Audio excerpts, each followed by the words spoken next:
Selamat pagi pemirsa, berbagai data dan fakta peristiwa mengerikan akibat judi daring atau judi online terus bermunculan. Dari sisi demografi, candu judi online menyerang masyarakat Indonesia dari usia anak-anak hingga lansia. Dari sisi profesi, judi daring ini menjerat hampir semua kalangan, dari polisi, tentara, dokter, wartawan, aparatur sipil negara hingga legislator. Pemirsa, inilah editorial Media Indonesia di seri ini Jumat 28 Juni 2024 dengan tema Matikan Judi Online dari Akarnya bersama saya Leonard Samosir. Dan Anda semua para pemirsa juga bisa ikut menyatakan pendapat Anda nanti dengan menelepon nomor telepon 021 583 99 100. Dan pemirsa, pagi ini telah hadir bersama saya Ketua Dewan Redaksi Media Group Elman Saragih. Bang Elman, selamat pagi. Pagi, Bung Leonard. Tidak main judi ya Bang? Pasti tidak. Judi online juga ya? Sudah. Karena ini sudah merambah ke semua orang ini Bang, judi online ini. Kita akan bicarakan itu, tapi kita akan lihat dulu Bang Elman dan pemirsa beberapa berita yang diperhatikan Media Indonesia untuk hari ini. Yang pertama, ini headline Media Indonesia untuk hari ini, senapas dengan editorial kita. Stop gimmick, sikat judi daring atau judi online. Ini maksudnya stop gimmick ini, maksudnya apa ini Bang Elman? Ya, sebetulnya kan soal judi daring ini ya. Atau yang sebetulnya yang dikenal masyarakat judi online kan. Iya. Ini kan sebetulnya kan bukan kemarin kan. Bukan barang baru. Bukan barang baru kan. Jadi aneh juga kalau sekarang baru diributkan gitu loh. Oh. Dan anehnya ketika para pejabat ini meributkannya masih dalam omon-omon gitu. Bicara aja kan. Bukannya sudah banyak yang ditangkap Bang? Iya, yang ditangkap itu kan istilahnya itu recehan gitu ya. Pemain-pemainnya? Pemain figuran gitu ya. Tetapi sebetulnya kan soal utama apa sebetulnya kan? Dan itu yang mestinya mereka kaji. Apa sebetulnya persoalan judi online ini, judi daring ini. Dan itulah sumber penyakitnya. Kalau mereka nggak tahu sumber, kayak seperti kalau mengobati penyakit kan kan tidak valium yang diapakan. Kalau valium obat penenang terus kan. Betul. Tapi kan obat yang bisa mematikan penyakitnya kan. Seperti demam begitu kan, itu bisa penyebabnya beberapa hal ya. Jangan hanya demamnya saja yang diturunkan. Tapi kenapa dia panas? Baik. Kita akan nanti bicarakan itu lebih jauh di editorial ya Bang Elman dan pemirsa. Kita beralih dulu ke berita selanjutnya. Ini terkait masih juga dengan komputer nih, dengan internet. Di halaman 2, peretasan PDNS, Pusat Data Nasional Sementara Kebodohan Nasional. Wah, ini sampai bilang kebodohan nasional ini, ya kalau begitu kita semua bodoh atau maksudnya bagaimana nih Bang Elman? Sebetulnya judul ini sebetulnya udah inilah yang paling buruk sebetulnya. Ketika ada tuduhan bodoh, ya sebetulnya mau apa lagi ya? Kalau udah bodoh, ya kalau udah bodoh kan memang nggak layak. Orang bodoh memang tinggal kelas. Betul.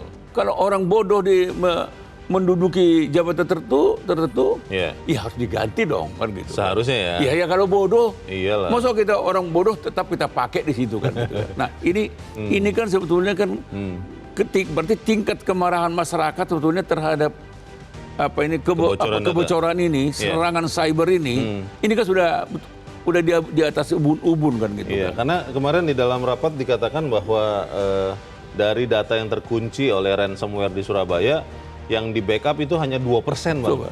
Beliau bisa bayangkan ya, ketika kita membangun pusat data nasional.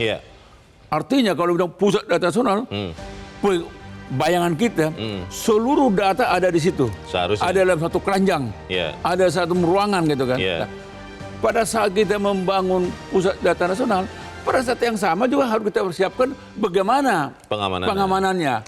Bagaimana kita bisa menyerang. Kalau tiba-tiba ada keserangan cyber kan attack ya.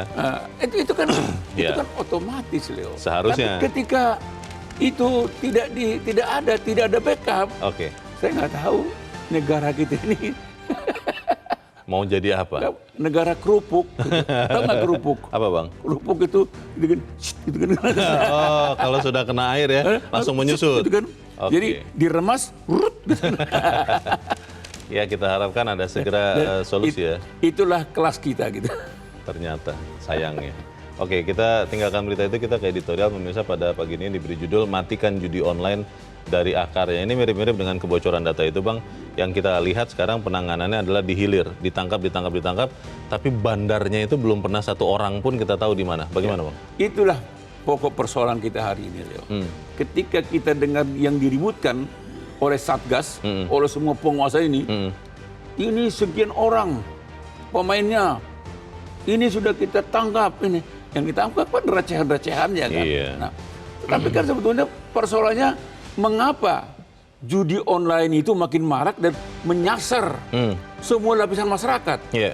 Kita nggak tahu, jangan-jangan juga menteri sudah ada yang disasar kan. Siapa tahu. Kita nggak tahu, karena Betul. ini kan mereka hanya mengumumkan ada 1.000 anggota DPRD, Iya. ada pelajar, ada pejabat daerah, Oke. ada ini segala. Sekarang kita nggak tahu, jangan-jangan setingkat menteri ada gitu kan. Itu dia. Nah, tapi yang persoalannya kan yang mereka bicarakan tentang itu. Tapi mengapa judi online dari hari ke hari makin besar, Oke. makin marak? Itu kan soalnya. Pertanyaan itu akan kita bahas, Bang, dan inilah pemirsa editorial Media Indonesia untuk hari ini, Jumat 28 Juni 2024, Matikan Judi Online dari Akarnya.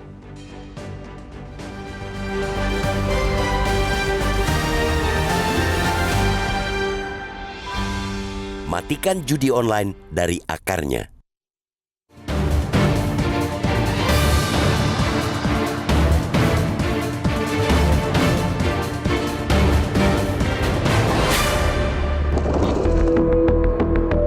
Berbagai data dan fakta peristiwa mengerikan akibat judi daring terus bermunculan. Datanya sangat membuat miris. Dari sisi demografi, candu judi online menyerang masyarakat Indonesia dari usia anak-anak hingga lanjut usia atau lansia. Dari sisi profesi, jebakan judi daring telah menjerat hampir semua kalangan dari mulai polisi, tentara, dokter, wartawan, aparatur sipil negara atau ASN hingga legislator. Menurut data Satuan Tugas Pemberantasan Perjudian Daring atau Satgas Judi Daring, ada sekitar 4 juta orang yang terdeteksi melakukan judi secara daring di Indonesia. Pemain judi terbanyak berasal dari kelompok usia 31 sampai 50 tahun dengan jumlah 1,64 juta orang. Di bawahnya ada pemain lansia di atas 50 tahun sebanyak 1,35 juta orang. Namun yang paling memprihatinkan, sebanyak 80 ribu anak-anak berusia kurang dari 10 tahun pun sudah terpapar judi online. Internet yang seharusnya dimanfaatkan anak-anak sebagai media pendukung kegiatan belajar, kiranya sudah digunakan secara salah. Di sini minimnya literasi digital dan kurangnya pengawasan terhadap penggunaan internet oleh anak-anak menjadi persoalan serius. Data lain tak kalah membuat geleng kepala, salah satu yang paling krusial diungkap oleh Kepala Pusat Pelaporan dan Analisis Transaksi Keuangan atau PPATK, Ivan Yustiavandana saat rapat kerja dengan Komisi 3 DPR, Rabu 26 Juni lalu.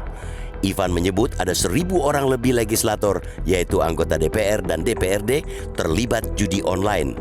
Deposit transaksinya mencapai 25 miliar rupiah, sedangkan untuk perputarannya bisa sampai ratusan miliar rupiah.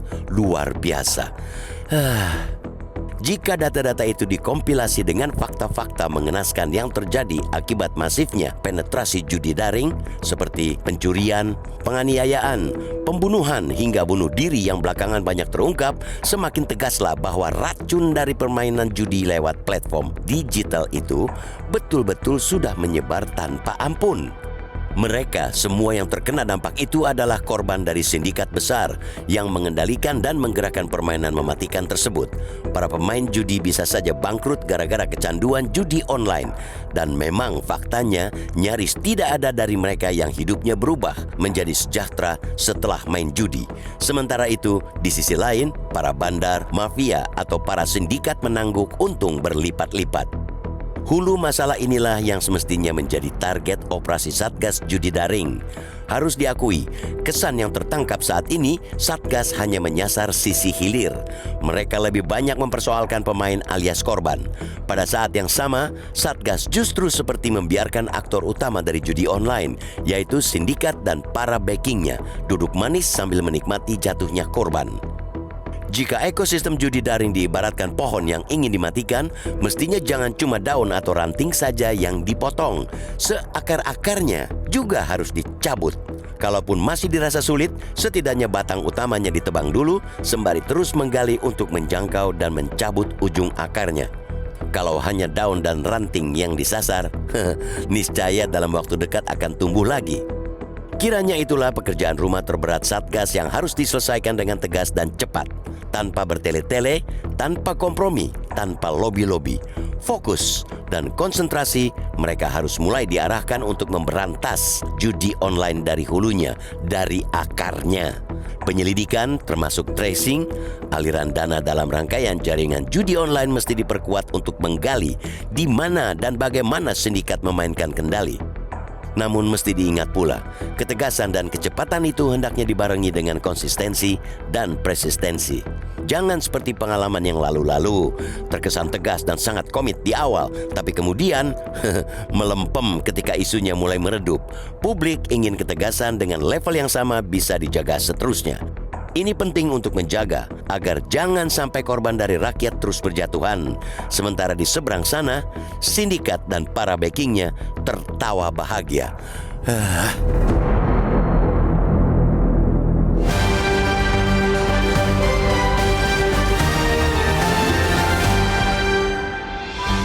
Di bagian berikut Anda bisa ikut menyatakan pendapat. Pemirsa, untuk saat ini tetaplah bersama kami.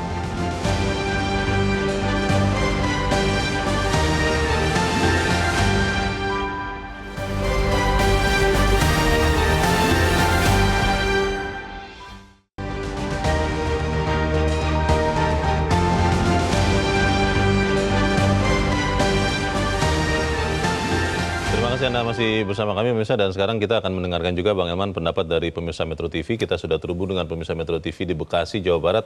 Ada Pak Ondo Silitonga. Pak Ondo, selamat pagi. Selamat pagi Bung Leo, selamat pagi Bung Elman Saragi. Selamat pagi Pak Ondo. Bagaimana Pak, ini kita meminta mematikan judi online, tapi sampai sekarang kita belum lihat ada satu orang bandar pun yang tertangkap. Menurut Anda seperti apa Pak? Ya itulah Indonesia Bung Leo. Indonesia itu tell me ya. Telat mikir, sudah darurat baru heboh, yang ditangkap receh-receh. Menurut saya, Bung, akarnya itu sulit dimatikan bila kita menganggapnya itu sebagai server, karena yang ada itu adanya di luar negeri. Kita itu sebenarnya bisa melalui Menkominfo, yaitu jalurnya. Satgas sudah dibentuk, tapi mampu nggak mematikan judi online? Ingat, Indonesia adalah negara keempat terbesar dalam jumlah penduduknya di dunia, jadi objek dari pasar segala hal. Dari mulai baju bekas, narkoba, judi online. Nah ini Indonesia jangan tell me dalam hal-hal seperti ini. Bung, menurut saya ini sebenarnya adalah karena demand-nya besar, sehingga supply-nya besar. Yang paling mujarab menurut saya mematikan demand-nya, yaitu melalui literasi. Apa itu judi online kepada rakyat, lewat RT, RW, tokoh agama, guru. Karena harus dia sampaikan ke rakyat bahwa judi online tidak akan pernah membuat Anda bisa mendapatkan duit banyak seketika. Karena bandarnya itu sudah mendesain, ibaratnya saya mencoba bikin flowchart-nya. Menang, menang, kalah. Menang, menang, kalah. Menang, kalah, kalah, kalah, menang, kalah, kalah, kalah, kalah, menang. Gitu itu sistemnya. Jadi negara darurat online ini, apalagi sudah merambah anak-anak, ANS, ibu-ibu, Polri, tentara, DPR. Mudah-mudahan ini tidak termasuk gubernur, para daerah, dan menteri. Demikian, terima kasih. Terima kasih Pak Ondo Silitonga di Bekasi, Jawa Barat untuk pendapat Anda. Selamat pagi Pak. Telat mikir Bang, kata Pak Ondo. Jangan sampai kemudian kita telat mikir, karena ini serangannya juga dari mana-mana. Bagaimana Bang? Ya sebetulnya kan kalau logikanya kan situsnya aja diserang terus. Iya. Tiap detik serang. Tapi katanya sekali satu dimatikan muncul 10, muncul 100 begitu Bang? Ya kita nggak boleh kalah gitu aja. Masa kita bisa mau muncul berapa, kalau dibiarin satu hari ya pasti muncul kan. Tapi kalau tiap detik itu di situ, jadi ada yang memprototin terus. Masa iya? Nah di sini inilah pokok persoalannya kan. Serius nggak gitu kan? Mestinya kan di Kominfo serius mematikannya. Kedua, mau tidak mau memang PPATK sebetulnya harus terlebih dulu coba membuka kepada masyarakat. Transaksi dari judi online ini mengalir ke siapa? Jadi jangan hanya transaksi dari penjudinya kan? Tapi coba cek, ada nggak aliran dana dari judi online kepada siapa gitu? Kita kan nggak tahu, Leo. Dan Dan persoalannya di situ. Kan pasti ada bandarnya di Indonesia kan. Uangnya pasti mengumpul kepada akhirnya satu rekening, dua rekening pasti begitu. ada bandar gitu. Ada pemodalnya di Indonesia. Dan pemodal ini tidak mungkin dia tidak ada backingnya. Iya. Pasti ada backingnya. Backing ini maksudnya orang di Indonesia atau Pasti orang di Indonesia. oknum pejabat? Ya pokoknya, masa Leo yang mau backingi? Emang Leo punya kekuatan apa? Saya nggak punya kekuatan apa-apa, Bang. Pasti ada orang yang punya kekuatan. Dan kekuatan itu pasti dilindungi oleh kekuatan. Jadi kekuatan dilindungi oleh kekuatan gitu kan. Yang lebih kuat lagi. Lebih kuat lagi gitu kan. Nah, ini yang harus betul-betul dipelototin oleh PPATK. Terbuka dong. Jadi jangan hanya dia mengumumkan ada 1.000 anggota DPR, kemudian DPRD, ada wartawan katanya kan, ada pegawai pemerintahan, ada ini. Coba buka dulu dong. Siapa? PPATK-nya mungkin tidak berani, Bang, karena kekuatan itu lebih kuat lagi daripada dirinya. Sepanjang PPATK tidak berani membuka transaksi ini dari pemodalnya kepada siapa, sampai kapanpun judi online ini hanya dalam tataran omon-omon. Jadi mereka nanti akan konversi pers. Kita sudah tangkap, ini kan di Tasikmalaya ditangkap. Pasti recehan itu. Tasikmalaya. Iya kan? Di Tasik kan? Iya, di TCA, iya. Coba, itu ini kan receh. coba buka dulu. Siapa di baliknya ini? Kan ini kan pasti nggak orang. Ini kan pasti orang suruhan ini kan. Masalahnya, Bang, kita kan katanya konon adalah bangsa yang gampang lupa ya. Ini mungkin kalau nanti isunya sudah berjalan 1 bulan, jangan-jangan kita sudah lupa juga, Bang. Tapi kita harus jeda dahulu. Pemirsa tetap bersama kami, Editorial Media Indonesia. Segera kembali.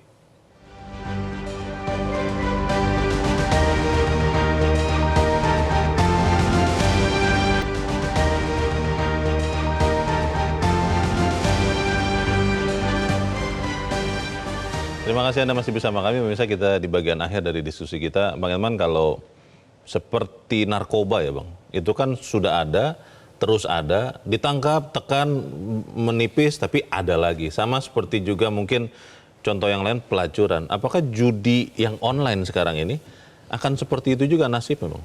Sebetulnya judi online ini masih memungkinkan, jauh lebih memungkinkan untuk diberantas daripada narkoba kan.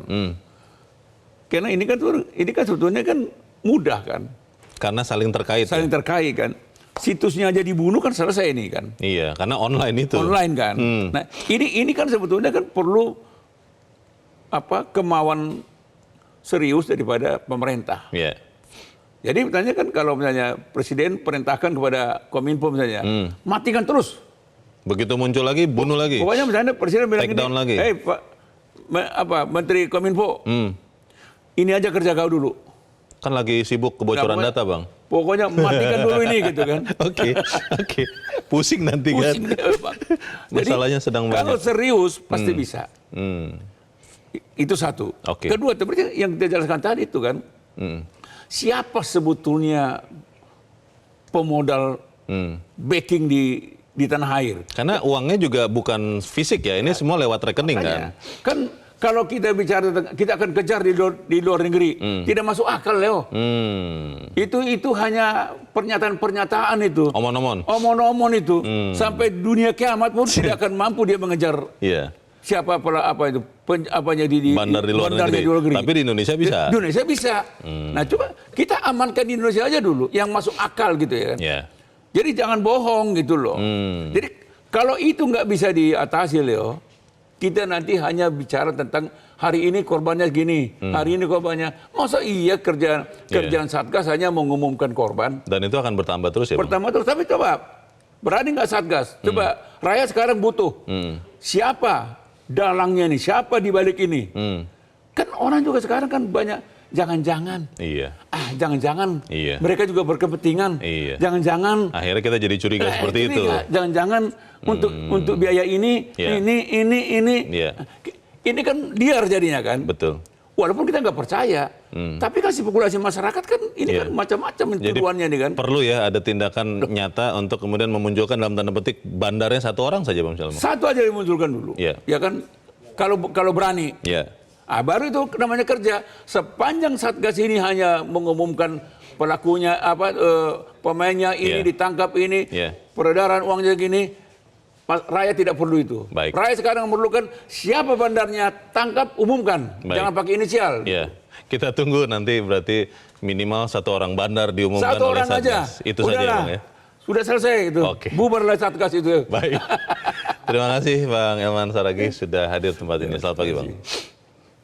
Pemirsa, penting untuk menjaga agar jangan sampai korban rakyat terus berjatuhan karena judi online. Sementara di seberang sana, sindikat dan para backing judi online ini tertawa bahagia. Saya Lono Samosi berterima kasih Anda sudah menyimak editorial Media Indonesia 1 pagi ini.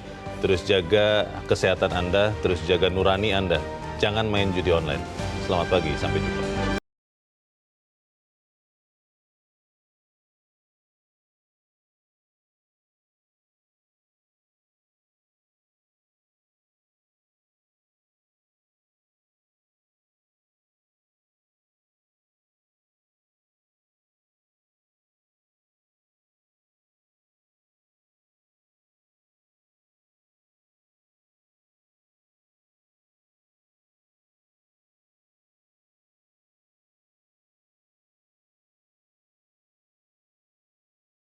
Jelajahi cara baru mendapatkan informasi. Download Metro TV Extend sekarang.